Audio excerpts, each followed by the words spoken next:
TikToker going viral with her dating dilemma, complaining it's hard to find Mr. Right in the progressive or liberal Democrat dating pool.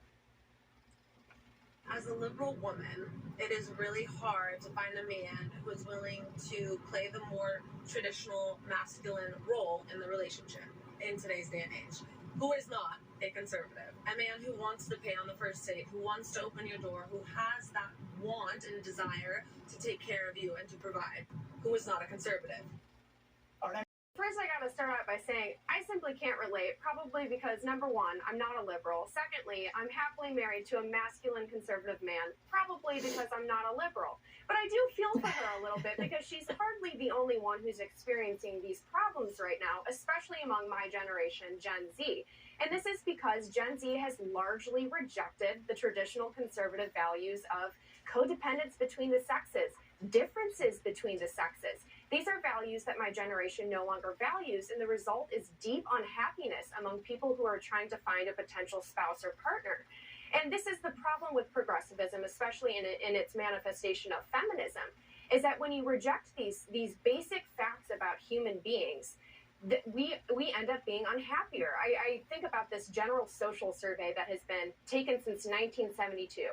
The first year that it was taken in 1972, women said that they were much happier than men. Every year since 1972, women have said that they were less happier, and in 1990, men actually surpassed women in being more happy than women are today. And this manifests itself in other ways as well. A 2011 study found that women are twice as likely to be on antidepressants as men. In between 2000 and 2016, suicide rates found that suicides increased among women by 50%, but only by 20% among men. These are not coincidences. These are a direct result of us rejecting the traditional values that conservatism still values. Kaylee, those same studies say that conservative women are the happiest among all the groups, and it is precisely for what you said. So liberal women are complaining that men aren't masculine enough, don't want to take care of them, and yet feminism has told men that masculinity is toxic, and so now we have a generation of basement boys, when back in the 80s, it was raining men, good men, and now what's happened? Absolutely, and both sexes have suffered as a result of this. You're so right that men also have suffered as a direct result of feminism. But women especially need to keep in mind that we are naturally geared toward duty and commitment, especially as it manifests itself in motherhood. Feminism has largely rejected that and has told women, you don't need the family unit, you don't need to be dependent on a man, actually you don't need a man at all.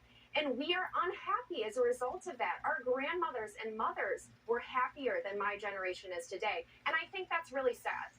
Will has a theory on this woman in the TikTok video. Why don't you just share it? I just think she wants to declaw the cat. She doesn't want a pre-declawed cat. She's just unhappy that most of the men are already emasculated. She wants a masculine man that she can then emasculate. That's what she would like. You agree, Kaylee? This is a deep it sure question. sounds like it.